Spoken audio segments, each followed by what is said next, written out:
चलिए शुरू करते हैं हम अपना आज का ये सेशन। देखिए मैंने थोड़ा-सा ना चेंजेज़ ये किया है कि मैंने ना पहले से चीज़ें लिख ली हैं जिससे कि आपका भी थोड़ा टाइम बचे और क्लास छोटी हो सके और पहले से चीज़ें लिख के मैं इसको आपको एक्सप्लेन कर देता हूँ, ठीक है? तो आई होप आप सभी को ये सब अच्छा लगे। चलिए शुरू करते हैं। तो कल जैसे कि हमने जो है अपना सक्सेसर स्टेट्स को चालू कर दिया था। ठीक है? सक्सेसर स्टेट्स में मैंने क्या किया था, सक्सेसर स्टेट्स का मैंने आपको इंट्रो दे दिया था और आपको आज देखना वो इंट्रो से इतनी ज़्यादा हेल्प मिलेगी कि जब मैं ये एक-एक करके सक्सेसर स्टेट की बात करूँगा, तो आप देखिएगा कि जो सक्सेसर स्टेट है इसी की चीज़ें रिपीट होंगी, मतलब तीनों सक्सेसर स्टेट में क्योंकि सक्सेसर स्टेट का मैंने ओवरऑल आपको इंट्रोडक्शन दे दिया था। ठीक है?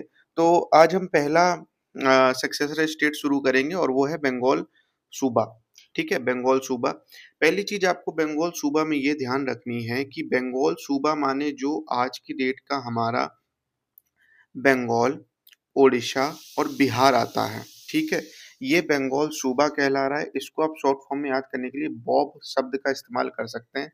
बॉब मीन्स बंगाल, ओडिशा, बिहार, ठीक है? ध्यान आपको यहाँ पे एक चीज़ ये रखनी है कि बंगाल का नवाब छो मतलब बोलते हैं ना कि नवाब के अंडर नवाब अलग बनेगा, ओडिशा का अलग और बिहार का अलग, नाज़िम नवाब और बंगाल सूबा का इन तीनों के ऊपर होगा बंगाल सूबा बॉब का नवाब, ठीक है? आपको ये चीज़ ध्यान रखनी है क्योंकि आगे अभी मैं पढ़ाऊँगा तो आपको इस चीज़ में कन्फ्यूज़न नहीं होनी चाहिए, ठीक है? तो चलिए शुरू करते हैं। तो सबसे पहले मैंने यहाँ पे क्या किया है कि यहाँ पे सबसे पहले मैंने क्रोनोलॉजी लिख दी है, ठीक है? क्रोनोलॉजी लिख दी है। हालाँकि ये देखिए कोई क्रोनोलॉजी आपको लिखनी कहीं नहीं है। आपको ना ऐसा है कि कोई प्रीलिम्स में क्रोनोलॉजी आ जाएगी लेकिन इससे हेल्प बहुत मिलेगी। आपको प्रीलिम्स में आंसर देने में मदद मिलेगी प्लस जब आप मेंस की आंसर राइटिंग करोगे और अगर आप जो है इन नवाब के उस टाइम के नवाब के नाम को हाइलाइट कर दो तो काफ़ी उसका अच्छा इंप्रेशन बन जाता है। तो चलिए देखिए देखते हैं तो सबसे पहले आपका जो मेन एक्टर है यहाँ पे वो मुर्शीद कुली खान है 1727 ठीक है? जैसा कि मैंने बताया ये 18th सेंचुरी सेवन तो मैंने पहले में लिख दिया है लेकिन आप शॉर्ट में ही याद करिएगा 1727 तो आपको याद रहेगा एम और मुर्शीद कुली खान का शॉर्ट फॉर्म MQK 1727 उसके बाद इसका सन इन लॉ शुजाउद्दीन मोहम्मद खान 2739 फिर सरफराज खान 3940 जो फिर उसके बाद अलीवर्दी खान जो कि नवाब ऑफ पटना और वॉर कमांडर है 4056 अभी आप टेंशन नहीं लीजिए अभी अंदर ये मैं सिर्फ आपको क्रोनोलॉजी बता रहा हूँ आगे चल के पूरा बंगाल सूबे में क्या चल रहा है क्या एडमिनिस्ट्रेशन सारी चीज डिस्कस करेंगे ठीक है उसके बाद इसका सन सिराजुद्दौला 5657 देन वॉर इस टाइम का जो वॉर कमांडर मीर जाफर 5760 6365 ठीक है फिर यहाँ पे आपका आप ये चीज ध्यान दीजिएगा इसी दौरान आपका बैटल ऑफ जो है ब्रिटिश के साथ जो है बैटल यहाँ पे देखने को मिलेगा ठीक है जहाँ पे आपका अवध का शुजा उद्दौला है ठीक है और आपका एम्परर जो है ये शाह आलम है और आपका ये मिर जाफर मिर कासिम इसका रोल तो आपको अगर बैटल आपने पढ़ा होगा तो आपको ध्यान आ गया होगा कि मैं किस बैटल की बात कर रहा हूँ ठीक है फिर उसके बाद जो है यहाँ पे सन इन लॉ अभी उसकी भी हम बात करेंगे आगे चल के धीरे धीरे मीर कासिम 6063 देन आपका मीर जाफर 576063 देखिए हुआ क्या कि यहाँ पे ये मैंने दो डेट क्यों लिखी है कि सिराजुद्दौला है सिराजुद्दौला के बाद मीर जाफर आता है 3 साल तक रहता है नवाब नवाब ऑफ किसका बंगाल सूबा का ये बंगाल सूबा के नवाब की बात हो रही है ठीक है बंगाल के नवाब की नहीं बंगाल सूबा के नवाब की ठीक है बंगाल का नवाब अलग है उड़ीसा का नवाब अलग है बिहार का नवाब अलग है लेकिन ओवरऑल बंगाल सूबा का नवाब ऑन द टॉप ठीक है तो बंगाल सूबा की क्रोनोलॉजी है तो मीर जाफर 57260 आता है फिर आपका मीर कासिम आ जाता है 6063 and then again Mir Jafar 6365 इसलिए इसमें दो डेट्स लिखी हुई है चलिए अब हम आगे बढ़ते हैं मेन एक्टर से अब हम अपनी कहानी शुरू करेंगे दैट इज दी मुर्शीद कुली खान 1727 ठीक है ये 1727 नहीं है याद रखिएगा ये 1717 टू 1727 है ठीक है 1727 MQK 1727 तो इसमें क्या है पहली चीज इसको जो है ना एज अ नायब अपॉइंट किया गया था नायब मीन्स आप कह लो डेप्यूटी गवर्नर इसको एज अ अपॉइंट किया गया था और आपको यहाँ पे ये देखने को मिलेगा कि फॉर्मली इसको सूबादार नहीं बनाया गया, लेकिन इसने क्या किया कि धीरे-धीरे सूबादार वाली सारी पावर अपने अंदर मतलब समाहित कर ली थी, आप कह सकते हो सीज़ कर ली थी। देखिए लिखा है formally never a subahdar but very quickly seized all the power that a subahdar had. जो एक पावर सूबादार के पास होती है, वो सारी पावर इसने अपने हाथ में ले ली थी, हालाँकि फॉर्मली सूबादार सूबादार नहीं बना था। उसके बाद आप देखिए, उसके अंडर क्या होता है, जब मतलब वो अब जो है ना वो बंगाल सूबा का नवाबी है, ठीक है? सूबादार है। अब उसके अंडर क्या हो रहा है कि बंगाल ग्रेजुअली क्या होगा, मुगल्स के कंट्रोल से बाहर चला जाएगा, out of control of Mughal, ठीक है? उसके बाद क्या होगा, जैसे कि हैदराबाद और अवध, अभी अभी इसको और डिटेल में हम जाएँगे, ठीक है? मेरा तरीका क्या है कि मैं सबसे पहले ऊपर से हम लोग को देखना है, फिर और नीचे आना है, फिर और नीचे एंड देन ग्राउंड पे। तो सारी चीज़ बहुत ही बढ़िया से समझ में आ जाती है। तो जैसे कि हैदराबाद और अवध में होगा, अभी हम पढ़ेंगे हैदराबाद और अवध को। ये commanded revenue administration of state, मतलब क्या करेगा, जैसे कि हमने जब जो है इसका सक्सेसर स्टेट का जब हम तब हमने कहा था कि ये लोग काफी स्ट्रॉन्ग रेवेन्यू एडमिनिस्ट्रेशन स्टेब्लिश करेंगे, ठीक है? स्ट्रॉन्ग रेवेन्यू एडमिनिस्ट्रेशन की बात करेंगे। आप तीनों जो तीन सक्सेसर स्टेट की बात करेंगे हम, तीनों में आप देखिएगा कि वहाँ पे रेवेन्यू एडमिनिस्ट्रेशन स्ट्रॉन्ग देखने को मिलेगा। और जाहिर सी बात है, यहाँ पे किसका ज्यादा चलन होगा, इजारादारी सिस्टम का, ठीक है? अगली चीज यहाँ देखने को मिली, टू रिड्यूस मुगल इन्फ्लुएंस। अब हमने सक्सेसर स्टेट्स में क्या बात किया था जब मैंने इंट्रो की बात की थी, कि ये लोग मुगल का इन्फ्लुएंस कम करेंगे। कैसे कम करेंगे कि क्या करेंगे, उनके system of checks and balances को खत्म कर देंगे। कैसे खत्म करेंगे, उनके जो जो मुगल के लॉयलिस्ट हैं, जो मुगल्स के लॉयलिस्ट हैं, उनको जो है वो ट्रांसफर कर देंगे या हटा देंगे, कुछ ना कुछ करेंगे। तो वो देखो यही किया है इन्होंने, ट्रांसफर जागीरदार टू ओडिशा।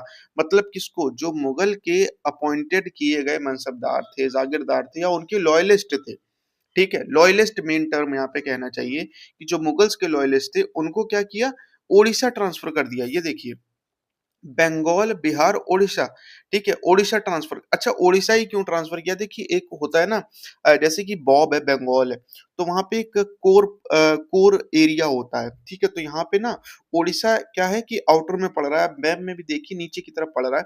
तो ये बंगाल सूबा के जो नवाब है वो क्या करेंगे कि जो उनका लेस फेवरेट होगा, जो उनका कम फेवरेट होगा, उनको ये ओडिशा भेज देंगे एज अ सजा के तौर पर, ठीक है?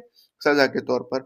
और जो फेवरेट होगा उसको बिहार और बंगाल में रखेंगे, ठीक है? तो ये आप क्यों, क्योंकि जो सेंटर है बेसिकली वो बंगाल और बिहार में है, ठीक है? सेंटर है जो बंगाल सूबा का, वो बिहार और बंगाल में है। और ये लोग क्या करेंगे, जो लॉयलिस्ट नहीं है, वो मुगल जो नवाब है बंगाल सूबा के, उनको उड़ीसा भेज देंगे, ठीक है? अगली चीज इन्होंने क्या की, मुगल इन्फ्लुएंस को कम करने के लिए reassessment of revenue in Bengal. Bengal में रेवेन्यू को रीअसेस किया, मतलब कि दोबारा जो है सर्वे किया, दोबारा लैंड रेवेन्यू से डिसाइड किया। क्यों? क्योंकि इनको स्ट्रॉन्ग एक रेवेन्यू एडमिनिस्ट्रेशन स्टेब्लिश करना है, क्योंकि इनके पास भाई मिलिट्री है, इनको पैसा चाहिए। अगर यही दोनों चीज रहेंगी तभी ये जो है नवाब से ज्यादा ताकतवर होंगे, ठीक है? ये आपको चीज ध्यान रखनी है। अगली चीज यहाँ पे हमें क्या देखने को मिलेगा, अब हम थोड़ा-सा डिटेल में जाते हैं मुर्शीद कुली खान को लेकर, ठीक है? देखिए, ये लास्ट गवर्नर था बंगाल सूबा का जो कि अपॉइंट किया गया था किसी मुगल एम्परर के द्वारा, ठीक है? मतलब क्या है, इसके बाद जो भी नवाब आ रहे हैं, इसके बाद मुर्शीद कुली खान के बाद शुजाउद्दीन मोहम्मद खान आ रहा है, सरफराज खान, अलीवर्दी खान, सिराजुद्दौला। तो ये जो सारे नवाब हैं, ये कोई भी मुगल के द्वारा अपॉइंट नहीं किए गए हैं, बल्कि आप देखिए कि यहाँ पे डायनेस्टिक रूल मुर्शीद कुली खान ने एस्टेब्लिश कर दिया, अपने सन इन लॉ को नेक्स्ट नवाब बना दिया है, ठीक है? आपको ये चीज ध्यान रखनी होगी। हालांकि बनाना वो सरफराज खान को चाह रहा था, उसकी अलग कहानी है। वो आप अगर इसको डिटेल में, हालांकि ये कोई एग्जाम पर्सपेक्टिव से इंपॉर्टेंट नहीं है कि इनकी कहानियों में आप डिटेल में जाएं, लेकिन आपको जाना है तो आप शेखर बंदोपाध्याय की बुक में आप आराम से इस चीज को पढ़ सकते हैं। इसको और डिटेल में दिया है कि जो मुर्शीद कुली खान है वो सरफराज खान को बेसिकली बनाना चाह रहा था, बट कुछ वही है ना, फ्रेजाइल पॉलिटी फैक्शनलिज्म के चलते शुजाउद्दीन मोहम्मद खान बन जाता है, ठीक है? अब यहाँ पे क्या है, मेन पॉइंट यहाँ पे हम आते हैं अपने पॉइंट पे वापस, कि जो है Murshid Quli Khan 1727 was the last nawab of Bengal subah who was appointed by the Mughal emperor, the main point is this. उसके बाद अगला पॉइंट हम बढ़ाते हैं कि मुर्शीद कुली खान ने क्या किया कि मुर्शिदाबाद को सेटअप किया, क्या, as a capital of Bengal सूबा। बंगाल सूबा की कैपिटल कहाँ बना दी उसने, मुर्शिदाबाद में। ठीक है, देखिए मुर्शीद कुली खान एंड मुर्शिदाबाद, नाम अपने ही नाम से बनाई है। ठीक है, और ये मुर्शिदाबाद कहाँ है, बैंक ऑफ रिवर हुगली पर। कहाँ पे, जो रिवर हुगली एक जा रही है बंगाल में, उसी के बैंक पर ही मुर्शिदाबाद उसने कैपिटल बना दी है। क्यों, क्यों बैंक पे बनाएंगे, देखो होता क्या था ना कि पहले जो व्यापार होते थे वो सारे जो है वो रिवर्स के जरिए ही होते थे। जो रिवर होती थी वो लाइफलाइन होती थी। तो जो भी शहर, जो भी जगह रिवर के किनारे होते थे, रिवर के बैंक पर होते थे, वो काफी ज्यादा डेवलप होते थे बिकॉज ऑफ द ट्रेड की वजह से।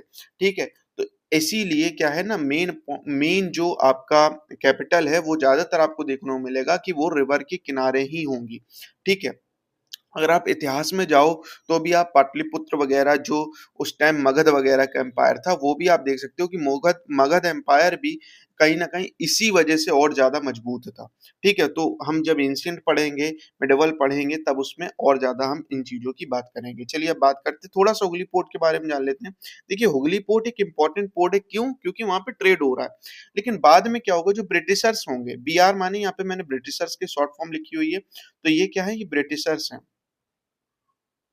ब्रिटिशर्स। ठीक है, तो ब्रिटिशर्स जो होंगे वो बाद में क्या करेंगे, हुगली पोर्ट को हटा के कैलकाटा पोर्ट को जो है वो बना देंगे, और आगे चल के हुगली पोर्ट से ज्यादा कैलकाटा पोर्ट इंपॉर्टेंट हो जाएगा, क्योंकि अब जो ब्रिटिशर्स हैं वो क्या करने लगेंगे, कैलकाटा पोर्ट से ज्यादा व्यापार करेंगे, तो जाहिर सी बात है वो पोर्ट ज्यादा डेवलप होगा। ठीक है, उसके बाद हम आगे मुर्शीद कुली खान पे फिर से वापस आते हैं। तो मुर्शीद कुली खान क्या है, अब मुर्शीद कुली खान देखते हैं हम ये चीज समझने का प्रयास करते हैं कि किस तरीके से मुर्शीद कुली खान पावर में आ गया।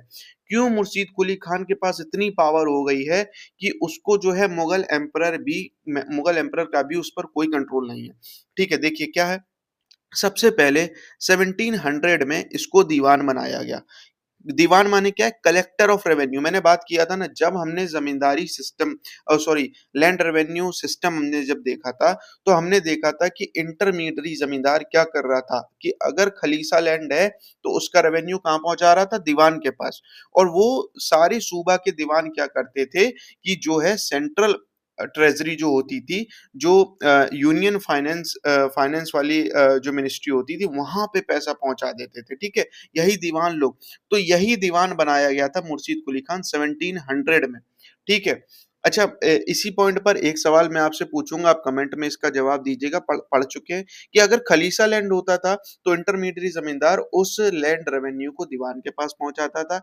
अगर वही जमीन जागीर लैंड हो तो वो किसके पास जाएगा, और अगर वही जमीन वतन जागीर हो तो वो किसके पास रेवेन्यू जाएगा, इसका जवाब आप कमेंट में जरूर दीजिएगा। हम लोग पढ़ चुके हैं।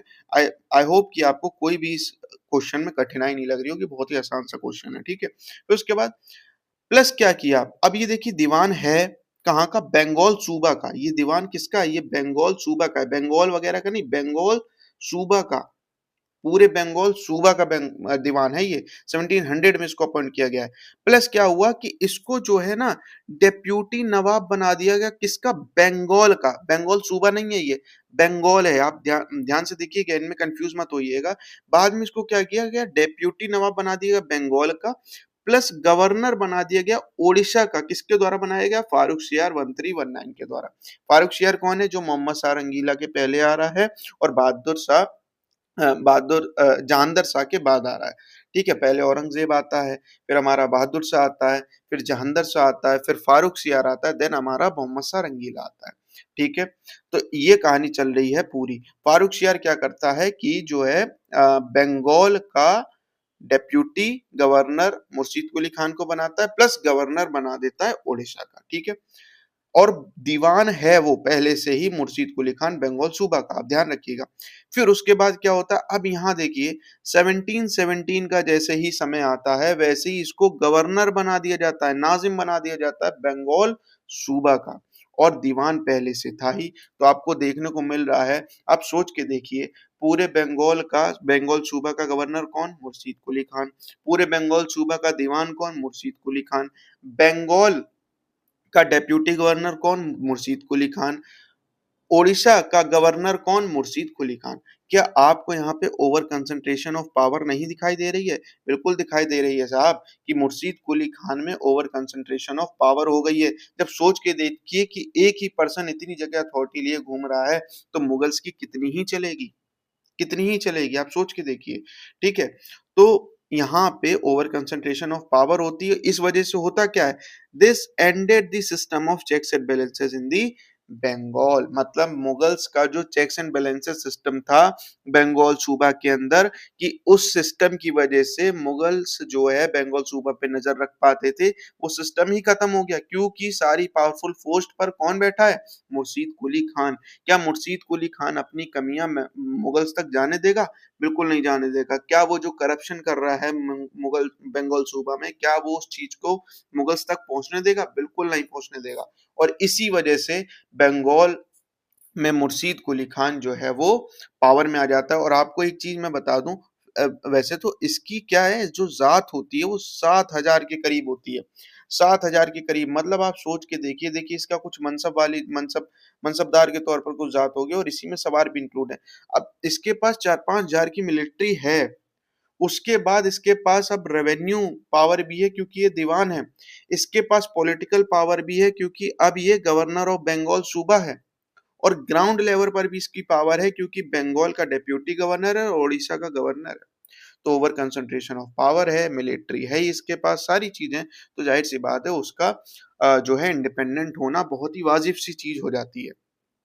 फिर और साथ में क्या करता है, बिल्कुल ही इन्फ्लुएंस खत्म करने के लिए, मुगल्स का इन्फ्लुएंस खत्म करने के लिए क्या करेगा, हम ये सारी चीज सक्सेसर स्टेट्स में पढ़ के आए हैं कि सक्सेसर स्टेट्स ये काम करेंगे। क्या काम करेगा, अपने रिलेटिव्स को अपॉइंट कर देगा as a official, ensuring loyalty to the loyalty of mansabdars. क्या करेगा, जो मनसबदार्स हैं वो उन्हीं को, उन मनसबदार्स को इंपॉर्टेंट पोजीशंस दे देगा जो इनके लॉयलिस्ट होगा, जो इसका, जो इसके रिलेटिव्स होंगे। मतलब वो जो जो बंगाल है, बंगाल का कोई दीवान होगा, कोई बिहार का दीवान होगा, कोई उड़ीसा का दीवान होगा, इन सब पे किसको रख देगा, अपने रिलेटिव्स को रख देगा। बंगाल सूबा की जो इंपॉर्टेंट पोजीशंस हैं, ठीक है, जैसे सद्र वगैरह होती थी, तो इन सब पे किसको रख देगा, अपने लॉयलिस्ट को, अपने रिलेटिव्स को रख देगा। ठीक है, अब हम आगे बढ़ते हैं। लेकिन मुर्शीद कुली खान की एक खासियत रही, जो कि आपको आगे के जो हम दो सक्सेसर स्टेट्स और बच्चे जो पढ़ेंगे हम, बंगाल, हैदराबाद को और अवध को, उनमें नहीं थी। वो ये थी कि मुर्शीद कुली खान मनी बराबर भेजता रहेगा मुगल ट्रेजरी को। क्यों ऐसा कर रहा है, क्योंकि जैसा कि हमने पढ़ा था कि सक्सेसर स्टेट्स कभी भी अपने फॉर्मली मुगल एम्पर से टाइज नहीं तोड़ रहे हैं, क्योंकि उनको मुगल की पॉलिटी में अभी भी इंटरेस्ट है। क्योंकि उनका मानना है कि अगर हम मुगल एडमिनिस्ट्रेशन में कोई हायर पोस्ट पे, हायर मनसब पे जाते हैं, जैसे कि वजीर, मिर मिर वो क्या बोलते हैं, मिर बख्शी या मिर आतिश वगैरह की पोस्ट पर अगर हम जाते हैं, तो हमारा इन्फ्लुएंस बंगाल सूबा से बाहर भी जाएगा, या हैदराबाद सूबा से बाहर भी जाएगा, अवध सूबा से बाहर भी जाएगा। सॉरी।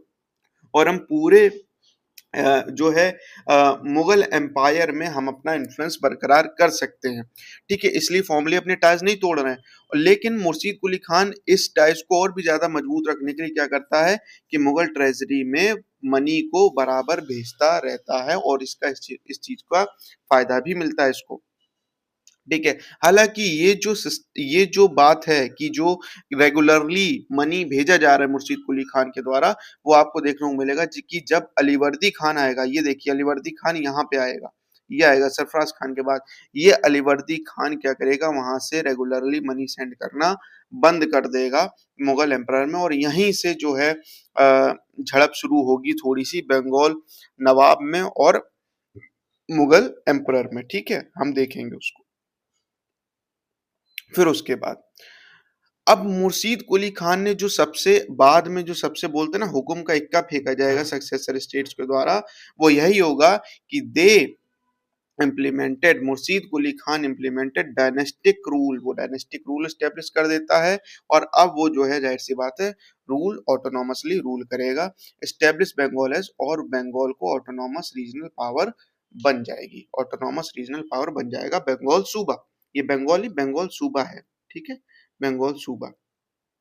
अब इसके अब मान लीजिए अब हमें समझ में आ गया कि भाई मुर्शीद कुली खान है, सक्सेसर स्टेट है, वो पावर में आ चुका है, उसके पास पावर है, अब वो नवाब है।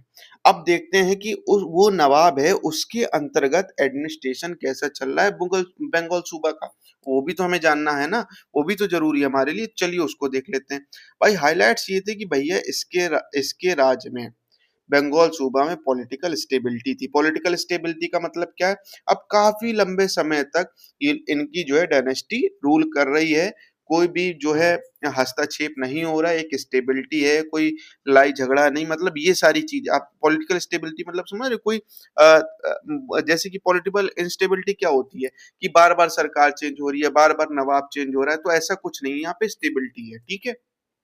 अगली चीज क्या है? Increased agrarian productivity that boosted Bengal trade. जैसा कि जब हम डिक्लाइन ऑफ मुगल्स की बात कर रहे थे, तब हमने बात की थी कि अगर पॉलिटिकल स्टेबिलिटी नहीं होगी तो ओवरलैंड ट्रेड ऑटोमेटिकली डिक्रीज कर जाएगा, और उस वजह से क्या होगा कि जो प्रोडक्टिविटी है वो भी डिक्रीज कर जाएगी। जब मुझे यहाँ पे दिख रहा है कि पॉलिटिकल स्टेबिलिटी है, तो फिर जाहिर सी बात है एग्रीकल्चर प्रोडक्टिविटी बढ़ना बहुत ही ज्यादा मतलब पॉलिटिकल स्टेबिलिटी हेल्प कर देता है, और बहुत ही ज्यादा वाजिब हो जाती है चीज कि एग्रेरियन प्रोडक्टिविटी बढ़ जाएगी। ठीक है। क्योंकि अब नवाब चाहेगा कि यहाँ से अब ये बंगाल सूबा पर मेरा कंट्रोल है। क्यों? नवाब चाह रहा है कि भाई बंगाल सूबा पर मेरा कंट्रोल है, तो नवाब चाहेगा कि इससे ज्यादा रेवेन्यू आए, इससे ज्यादा से ज्यादा जो सॉरी टाइम पर रेवेन्यू आए, तो वो क्या करेगा? वो वहाँ की प्रोडक्टिविटी में हेल्प करेगा, वहाँ के वो कोशिश करेगा कि वहाँ की प्रोडक्टिविटी बढ़ जाए, वहाँ का किसान जो है वो समृद्ध हो। क्यों? क्योंकि अगर ऐसा होगा तो उसको रेवेन्यू टाइमली मिलेगा और अच्छे अमाउंट में मिलेगा। ठीक है। पहले वो एज अ नौकरी कर रहा था काम, बट अब वो उस जगह का मालिक है। आप ऐसे सोचिए, आपको कोई काम दिया गया है, पहले आपको एज अ सैलरी बेसिस पे आप कर रहे हो, और अब क्या है कि आपके पास आपको सैलरी तो मिल रही है, लेकिन आपसे ये कह दिया गया है कि भाई ये काम पर अब इस पोस्ट से आपको कभी भी नहीं हटाया जाएगा। ठीक है। प्लस आप भी रूल करेंगे, आपके बच्चे भी रूल करेंगे, उनके वो अब आपके हाथ में है सब कुछ। तो आप क्या करोगे? इस पर जो है अब ईमानदारी से काम करना शुरू कर दोगे, और भी ज्यादा मेहनत करना शुरू कर दोगे, और वही सेम चीज इन सूबास के साथ हो रही है। ठीक है। तो हम डेली लाइफ से चीजों को जोड़ेंगे तो काफी आसानी होगी समझने में। ठीक है। अगली चीज क्या है? Revenue administration. बार बार हम हमारी बात आ रही कि इनका स्ट्रॉन्ग रेवेन्यू एडमिनिस्ट्रेशन है, तो चलो देख लेते हैं क्या है ऐसा। तो वेरी एफिशिएंट रेवेन्यू एडमिनिस्ट्रेशन है, काफी स्ट्रॉन्ग होगा रेवेन्यू एडमिनिस्ट्रेशन। लैंड रेवेन्यू सही से कलेक्ट होगा, टाइमली कलेक्ट होगा, और अमाउंट भी बढ़कर कलेक्ट होगा। ठीक है। ऐसा कैसे? देखिए होगा क्या, यहाँ पे जमींदार का राइज देखने को मिलेगा। अब जमींदार का राइज क्यों देखने को मिलेगा? और यहाँ पे आपको ये भी ध्यान रखना है कि यहाँ पे कौन से जमींदार का राइज देखने को मिलेगा। यहाँ पे इंटरमीडियरी जमींदार का राइज देखने को मिलेगा, प्राइमरी जमींदार का नहीं। होगा, उनका भी राइज होगा, लेकिन सबसे ज्यादा जो पावर में होंगे वो इंटरमीडियरी जमींदार होंगे। अभी मैं उसका फैक्ट भी बताऊंगा आपको, उसके जो है नीचे फैक्ट मैंने लिख रखा है, तो आपको समझ में आएगा कि इंटरमीडिएट जमींदार कितने पावरफुल थे। जैसे कि जब मैंने सक्सेसर स्टेट बताया था आपको, तब मैंने बात की थी कि सक्सेसर स्टेट्स में intermediate zamindar, traders, merchants, bankers, money lenders, इन सब का राइज देखने को मिलेगा। और यहाँ पे साफ साफ लिखा है कि जमींदार का राइज हो रहा है, इंटरमीडिएट जमींदार का, मर्चेंट का राइज हो रहा है, बैंकर का राइज हो रहा है। ठीक है। और ये सब क्या है? ये सब लॉयल है मुर्शीद कुली खान के 17। अच्छा, ये सब क्यों लॉयल है? जैसे कि हमने सक्सेसर स्टेट में पढ़ा था, मैं बार बार उस चीज से इसलिए कनेक्ट कर रहा हूँ कि आपको जो है वो चीज इसमें मिलती हुई दिखेगी, तो दोनों चीज समझ में आ जाएगी कि भाई वो क्या कर रहे थे। वो वहां पे स्टेबिलिटी प्रोवाइड कर रहे थे, political stability, law and order stability दे रहे थे, उनको हैरेस नहीं कर रहे थे। कौन? ये बंगाल के जो नवाब हैं, ये सक्सेसर स्टेट के जो नवाब्स हैं, ये मर्चेंट्स को, बैंकर्स को, मनी लेंडर्स को, इंटरमीडिएट जमींदार को, इनको हैरेस नहीं कर रहे हैं। इनको राइट टू प्रॉपर्टी दे रहे हैं, कह रहे हैं कि भाई आप अपनी प्रॉपर्टी पे आराम से रहो, कोई आपकी प्रॉपर्टी आपसे नहीं छीनेगा। तो जब ये चीज होंगी तो जाहिर सी बात है वो उस नवाब के लॉयल हो जाएंगे, वो नहीं चाहेंगे कि वो नवाब वहां से जाए। भाई कोई इंसान अगर आपको काफी ज्यादा पावर दे दे, तो आप कभी चाहोगे ही नहीं कि उस इंसान की पावर खत्म हो जाए, क्योंकि आपकी पावर उसी इंसान के बदौलत आपके पास आई है। ठीक है, तो यही सेम चीज हो रही है इन जमींदार के साथ, मनी मर्चेंट्स के साथ, बैंकर्स के साथ, ठीक है, मनी लेंडर्स के साथ। और यही मर्चेंट, बैंकर, जमींदार, यही लोग मनी लेंडर भी हैं। ठीक है, अब आगे की बात करते हैं। जो मेन एजेंट है रेवेन्यू कलेक्शन का, वो कौन है? इंटरमीडिएट जमींदार। देखो साफ तौर पर लिखा हुआ, राज किसका होगा? इंटरमीडिएट जमींदार का। क्यों ऐसा क्यों है? क्योंकि इजारादारी सिस्टम लागू होगा। इजारादारी सिस्टम में ऑक्शन में वही हिस्सा ले पाएगा जो मैन ऑफ मनी होगा। और मैन ऑफ मनी कौन है यहाँ पे? इंटरमीडिएट जमींदार, merchants, bankers, money lenders, traders, ये लोग जो है मैन ऑफ मनी है। आम किसान, पब्लिक या प्राइमरी जमींदार मैन ऑफ मनी नहीं है। ठीक है, प्राइमरी जमींदार is like a middle class. ठीक है, इंटरमीडिएट जमींदार is like a entry level high class. ठीक है, तो आपको इस चीज से थोड़ा सा समझ में आएगा क्यों प्राइमरी जमींदार नहीं है। प्राइमरी जमींदार भी एक किसान है, बट वो एक अमीर किसान है, आप ऐसे समझ सकते हो। ठीक है, उसके पास मतलब मिडिल क्लास जैसी सारी सुविधाएं हैं, सुख सुविधाएं हैं आज की डेट में। ठीक है, अब चलिए आगे बढ़ते हैं। स्ट्रॉन्ग इंटरमीडिएट जमींदार फोर्सेस प्राइमरी जमींदार टू पे लैंड रेवेन्यू और टाइम। अब आपको समझ में आ गई होगी इसी लाइन से कि क्यों प्राइमरी जमींदार जो हैं वो राइज नहीं हो रहे हैं, यहाँ पे इंटरमीडिएट जमींदार हो रहे हैं। क्योंकि यहाँ पे इंटरमीडिएट जमींदार जो है फोर्स करेगा प्राइमरी जमींदार को कि भाई लैंड रेवेन्यू टाइम पे चाहिए, चाहे कुछ भी हो, फसल खराब हो, किसान नहीं दे रहा, कुछ नहीं कर रहा, वो आप जानो, आपका काम जाने, भाई मुझे जो है टाइमली पेमेंट चाहिए। अच्छा आप खुद सोचिए, अगर ऐसी बात है तो क्या यहाँ पे लैंडिंग सर्विस का, लैंडिंग माने समझ रहे हैं, उधारी लेने की सर्विस का क्या राइज होगा कि नहीं होगा? बिल्कुल राइज होगा। और यही चल के अभी हम जस्ट थोड़ी देर बाद, जस्ट 2-3-4 मिनट बाद हम ये चीज पढ़ेंगे कि किस तरीके से जो है बैंकर्स का, मनी लेंडर्स का, मर्चेंट्स का राइज हो रहा है। क्योंकि इन प्राइमरी जमींदार को लोन चाहिए, क्योंकि इनको टाइमली पेमेंट करती हैं इंटरमीडिएट जमींदार को। ठीक है, ठीक है, अब यहाँ पे देखिए इंटरमीडिएट अब होगा क्या? इंटरमीडिएट जमींदार ग्रू मोर पावरफुल, इंटरमीडिएट जमींदार पावरफुल हो गए। प्रूफ कहां से हमें देखने को मिलता है? प्रूफ हमें देखने को मिला कि 17, यही फैक्ट की मैं बात कर रहा था कि मैंने फैक्ट लिखा हुआ है कि कितने कितने जो है ज्यादा पावरफुल थे इंटरमीडिएट जमींदार, खास तौर पर बंगाल सूबा के। 1727 तक 15, सोच के देखिए ये कितना बड़ा बंगाल सूबा है। पॉप बंगाल, बिहार, ओडिशा, बंगाल, बिहार, ओडिशा, आज की डेट के 3 राज्य, वहां पे मात्र 15 इंटरमीडिएट जमींदार पूरे बंगाल सूबे के में जो लैंड रेवेन्यू कलेक्ट होता है उसका 50% अकेले कलेक्ट कर रहे थे। तो आप इमेजिन कर सकते हैं कि इंटरमीडिएट जमींदार कितने ज्यादा पावरफुल थे और कितने ज्यादा ये रॉयल होंगे, रिच होंगे। आप इसी चीज से अंदाजा लगा सकते हैं कि मात्र 15 इंटरमीडिएट जमींदार पूरे बंगाल सूबा में, पूरे बंगाल सूबा की लैंड रेवेन्यू का 50% कलेक्शन कर रहे थे। अब इसका कितना कमीशन इनके पास होगा, कितनी पावर इनके पास होगी, सोच के देखिए कि प्राइमरी जमींदार पीजेंट, खुदकश पैकस इनके सामने कुछ नहीं। ठीक है, और ये लोग इंटरमीडिएट जमींदार कैसे जमींदार? इनके पास किले हैं, इनके पास खुद के लठैत हैं, इनके पास आर्मीज हैं, ये वो इंटरमीडिएट जमींदार हैं। ठीक है, आपको ये चीज ध्यान में रखनी है। अब उसके बाद यहाँ पे अभी हम बैंकर्स की बात करेंगे कि बैंकर्स कितने पावरफुल हो गए यहाँ पे। मुर्शीद कुली खान ने क्या किया, एक उसको अच्छा स्ट्रॉन्ग रेवेन्यू एडमिनिस्ट्रेशन जो एस्टेब्लिश करना है, उसके लिए वो क्या करेगा? सर्वे करेगा, डिटेल सर्वे। जैसे कि आज की डेट में भी देश में क्या होता है कि कोई पॉलिसी, कोई भी स्कीम जब हमें लागू करनी होती है तो वो कितनी एफिशिएंट होगी उसके सर्वे पर निर्भर करती है। अगर सर्वे अच्छा हुआ है, डिटेल्ड हुआ है, तो वो स्कीम और वो पॉलिसी के सक्सेसफुल होने के चांस उतने ही ज्यादा बढ़ जाते हैं। और वही चीज यहाँ पे देखो मुर्शीद कुली खान क्या कर रहा है, यहाँ पे डिटेल सर्वे करवा रहा है किसका? रेवेन्यू पेइंग एरियाज का, जिससे कि अच्छी खासी लैंड रेवेन्यू कलेक्शन हो और जहाँ पे जिस चीज की जरूरत है वो चीज प्रोवाइड करी जा सके। और जहां से ज्यादा लैंड रेवेन्यू कलेक्शन किया जा सकता है वहां से ज्यादा लैंड रेवेन्यू कलेक्शन किया जा सके, क्योंकि मेन फोकस क्या है? ज्यादा से ज्यादा इनकम को बढ़ाना। ठीक है, उसके बाद जमींदार who resisted revenue demands from the state were punished.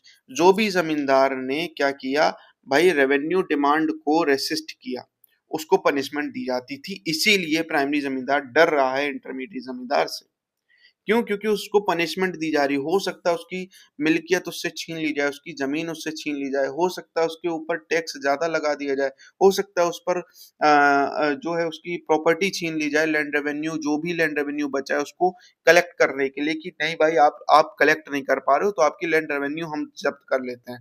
तो ये सारी चीज़ें पनिशमेंट दी जा रही है, उनके वतन राइट्स को उनसे ले लिया जाए।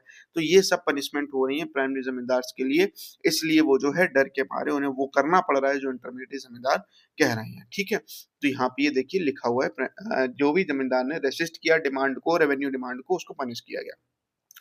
अब मनसबदार की बात करते हैं, वो मनसब का क्या किया जाए जो अपोज करे जो है मुर्शीद कुली खान को या बंगाल के नवाब को। भाई उनका सीधा सा ये किया गया कि उनकी जो भी तनख्वाह जागीर है बंगाल में, मैं बंगाल सूबा की नहीं बंगाल की बात कर रहा हूँ या बिहार की बात कर रहा हूँ, उनकी शिफ्ट कर दी गई ओडिशा में। क्यों ऐसा किया? इससे क्या उनका घाटा हुआ? घाटा ये हुआ कि हर जमींदार मनसबदार चाहता, हर जागीरदार मनसबदार चाहता है कि जहां मैं काम करूं वहीं मेरी जागीर हो, क्योंकि वहां पे अपनी जागीर पर निगरानी रखना आसान है, वहां पर अपनी जागीर से कलेक्शन करना आसान है। अब क्या किया कि आप जो है मनसबदार हो, मान लो बंगाल में, और आपकी जागीर भेज दी उड़ीसा में, अब आप कैसे वहां पे नजर रखोगे? तो पहला तो रीजन ये हो सकता है जिस वजह से मनसबदार को नुकसान है। अगला रीजन क्या होगा कि भाई बंगाल में उस जगह पर जो जागीर है वहां से लैंड रेवेन्यू ज्यादा कलेक्शन हो रहा है, लेकिन उड़ीसा में भेज दिएगा वहां पे उतना कलेक्शन नहीं हो पा रहा है। देखो दी तो तनख्वाह जितनी आपकी तनख्वाह होगी 1 लाख की तनख्वाह है तो आपको जागीर ऐसी मिलेगी कि जिसका लैंड रेवेन्यू 1 लाख के बराबर होता है, लेकिन एक जगह होती है ना, एक जगह ऐसा है कि जहाँ पे टाइमली लैंड रेवेन्यू मिल जाता है और थोड़ा बहुत ओवर एक्सट्रैक्शन करना चाहो तो भी कर लेते हो, क्योंकि वहां की जो प्रजा है, वहां की प्रोडक्टिविटी है वो मतलब रिच है, ठीक है। लेकिन फिर आपको एक ऐसी जगह भेज दिया गया जहाँ पे आपका जो है लैंड रेवेन्यू कलेक्शन मतलब आप डिमांड तो 1 लाख कर रहे हो लेकिन मिल ही नहीं रहा है, पीसेंट दे ही नहीं पा रहा है, ठीक है। तो हर कोई चाहेगा कि उसकी अच्छी जगह पर जागीर हो, और ये सजा के तौर पर क्या किया जाता था, इनकी तनख्वाह जागीर को उड़ीसा शिफ्ट कर दिया जाता था मनसबदार को। तो मनसबदार भी क्या होंगे, लॉयल रहने की कोशिश करेंगे, क्योंकि उनके अंदर डर है कि कहीं भाई मेरी भी जो है जागीर उड़ीसा शिफ्ट ना कर दी जाए।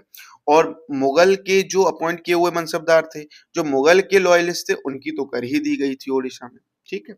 चलिए अब आगे बढ़ते हैं। अब आते हैं भैया रोल ऑफ बैंकर्स का। काफी जो है तंगड़े लोग हैं, काफी जो है ये लोग अमीर लोग हैं, बहुत ही रिच हैं, इतने ज्यादा रिच हैं कि इनका जो हमारे यहाँ ट्रेवलर आए हैं वो भी कह के गए हैं कि Jagat Seths were the richest banker in the world. इतने ज़्यादा ये लोग अमीर लोग हैं। अभी हम इन्हीं जगत सेट्स की बात करने जा रहे हैं। ये बैंकर्स हैं, काफ़ी ज़्यादा पावरफुल होते हैं सक्सेसर स्टेट के दौरान, और उसी तरीके से बंगाल सूबा के दौरान भी जो है ये लोग पावरफुल हो गए।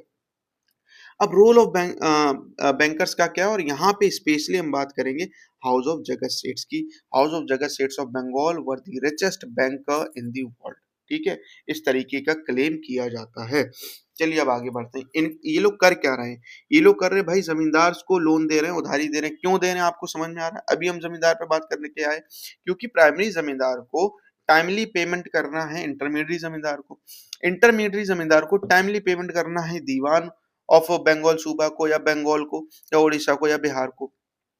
तो उनको लोन चाहिए, क्योंकि अब इंटरमीडिएट जमींदार क्यों लोन लेगा?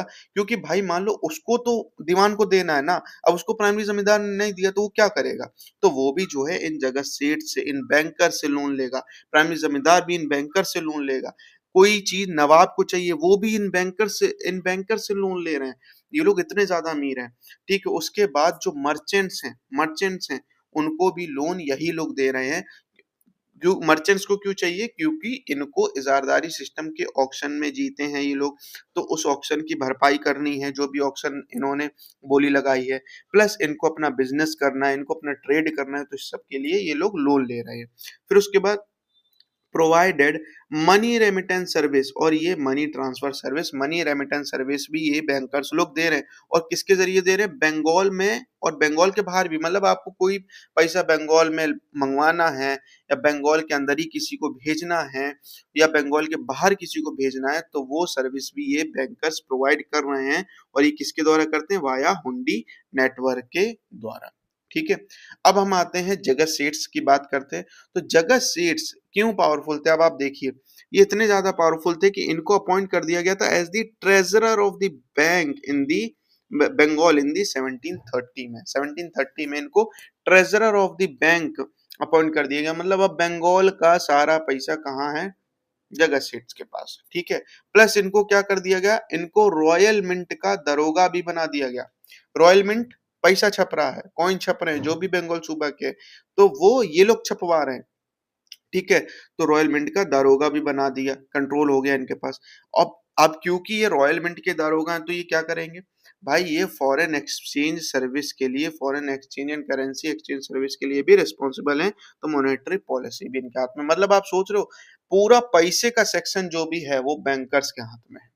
तो जाहिर सी बात है अमीर क्यों नहीं होंगे, पूरा पैसे का सेक्शन किसके पास है। देखो होता क्या था, जैसे मान लो कोई भी सोने का सिक्का है, ठीक है, वो छपना है बंगाल सूबा का, तो देखो सोना तो भाई किसी के पास भी वो सिक्का बना ले, लेकिन ऐसा नहीं होता था। जो रॉयल मिंट का दरोगा होगा वो जिसको अप्रूव्ड करेगा वही एज अ सिक्का जो है वो चलेगा, ठीक है। नहीं तो उसको सोना ही माना जाएगा।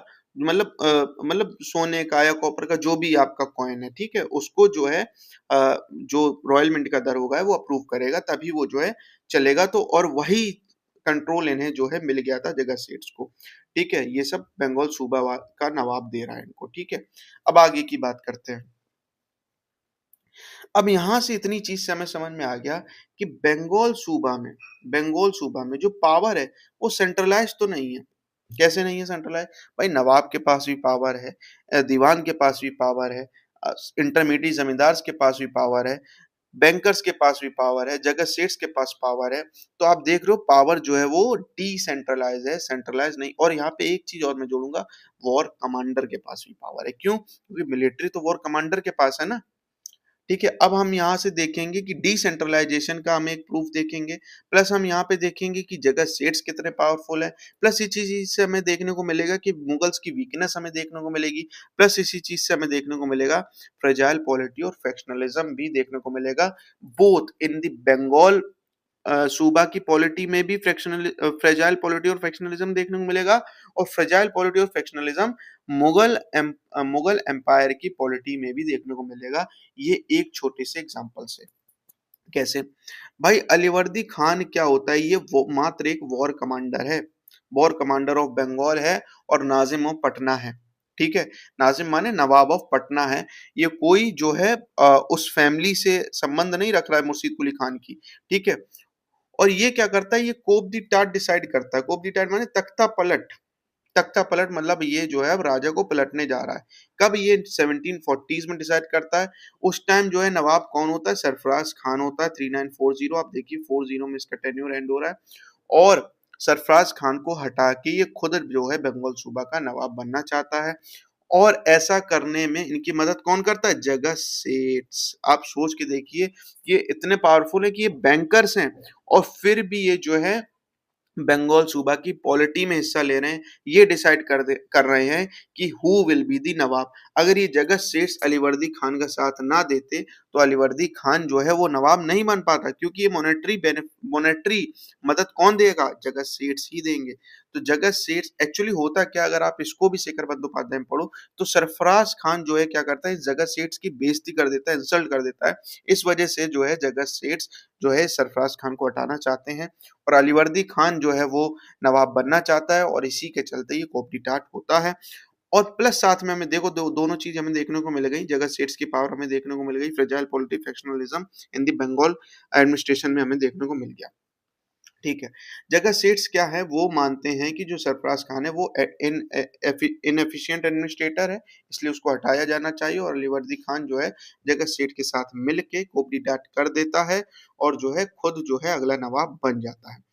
अब यहाँ पे इंटरेस्टिंग फैक्ट ये है, अब यहाँ से आपको मुगल्स की कमजोरी देखने को मिलेगी कि अलीवर्दी खान प्रॉमिस करता है कि मैं भैया किससे जो आपका इस टाइम मुगल एम्परर है, that is the Mohammad Shah Rangila 1948 जो इस टाइम मुगल एम्परर है, उससे प्रॉमिस करता है कि मैं आपको 1 करोड़ रुपए दूंगा, मतलब आज का। और जो है 1 करोड़ रुपीस और प्लस सरफराज खान की जितनी भी वेल्थ है वो सारी जो है मैं मोहम्मद शाह रंगीला मुगल एम्परर आपको दूंगा, लेकिन आप जो है गो अहेड फॉर द कोपदी टाट। क्यों? अब अलीवर्दी खान को नवाब की एम्परर की मदद क्यों चाहिए? जैसे कि मैंने कहा सक्सेसर स्टेट है, बट किंग अभी भी एम्परर है। अलीवर्दी खान तभी नवाब बन सकता है बंगाल सूबा का जब उस पे मुगल एम्परर की मोहर होगी। ठीक है, तो मुगल एम्परर को वो लालच दे रहा है, ब्राइब कर रहा है। और सोच के देखिए मुगल्स उस टाइम इतने कमजोर है कि वो जो है इस बात के लिए एग्री हो जाता है मोहम्मद शाह रंगीला, उसको वो 1 करोड़ रुपीस ज्यादा लगता है, उसको सरफराज खान की प्रॉपर्टी वेल्थ ज्यादा लगती है और वो उसके लालच में आके इस चीज के लिए तैयार हो जाता है। ठीक है, एग्री कर जाता है, तो आप इस चीज से समझ सकते हैं। अब आगे की हम बात करते हैं कि अलीवर्दी के दौरान क्या होता है। यहाँ पे जो है ना अलीवर्दी और मुर्शीद कुली खान जो है थोड़े से मेन एक्टर माने जाते हैं। आपको थोड़ा सा मैं अलीवर्दी खान की दिखा दूं। देखो मुर्शीद कुली खान आया है, फिर शुजाउद्दीन मोहम्मद खान है, फिर सरफराज खान है, फिर आपका ये रहा अलीवर्दी खान 4056। ठीक है, चलिए अब हम यहाँ पे एक लास्ट पॉइंट पे आते हैं और यहाँ पे हमारा बंगाल सूबा खत्म हो जाएगा। देखो ड्यूरिंग अलीवर्दी के दौरान क्या होता है, वर्चुअल ब्रेक हमें देखने को मिलता है विद द एम्परर से। वर्चुअल ब्रेक मानने का क्या, क्यों क्यों ऐसा कहा गया?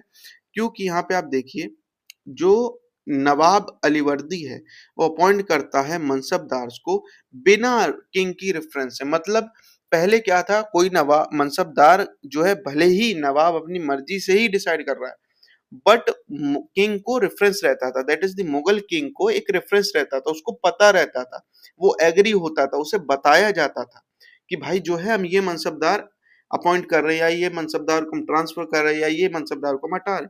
लेकिन अलीवर्दी ने क्या किया, अलीवर्दी किंग का कोई रेफरेंस ले ही नहीं रहा है, जिसको मर्जी उसको मनसबदार बनाना है कि जिसको मर्जी उसको नहीं बनाना है। तो यहाँ पे देखिए आपको वर्चुअल ब्रेक दिख रहा है कि नहीं दिख रहा है। ठीक है, अब किंग अभी भी वो नवाब को ही मुगल एम्परर को ही मान रहा है, लेकिन कोई रेफरेंस नहीं ले रहा। ठीक है, मतलब अभी तो एक रिप्रेजेंटेशन तब भी था अभी तक कि हाँ भाई चलो मुगल की मोहर तो थी, लेकिन अब यहाँ पे ये भी खत्म होते हुए दिख रहा है। फिर उसके बाद revenue share not sent regularly to Delhi, हमने जैसे की बात करी थी कि मुर्शीद कुली खान चाहे जो भी कर रहा हो बट रेगुलरली दिल्ली को जो है वो रेवेन्यू भेज रहा था, लैंड रेवेन्यू का जो भी कलेक्शन का हिस्सा था वो दिल्ली भेज रहा था। लेकिन अलीवर्दी खान ये चीज बंद कर देता है, ये चीज बंद कर देता है। और यहाँ से हमें वर्चुअल ब्रेक देखने को मिलता है बंगाल सूबा का और मुगल एम्परर का। बट फॉर्मली अभी कोई टाइज नहीं टूटे हैं, फॉर्मली बंगाल सूबा अभी भी जो है वो किसके अंडर है, मुगल एम्परर के अंडर ही है। ठीक है, और इस तरीके से हमारा जो है ये बंगाल सूबा सक्सेसर स्टेट्स की कहानी खत्म होती है। टाइम काफी हो गया है, अब हम नेक्स्ट क्लास में जो है हैदराबाद सूबा, हैदराबाद प्रेसिडेंसी और अवध सूबा को इसी तरीके से कवर करेंगे। आई होप आपको क्लास बढ़िया लगी हो और आपको ये तरीका सही लगा हो कि जो मैंने पहले से लिख लिया फिर आपको एक्सप्लेन कर दिया। And thank you so much for watching my video and please like subscribe and share my video. Thank you so much. जय हिंद, जय भारत।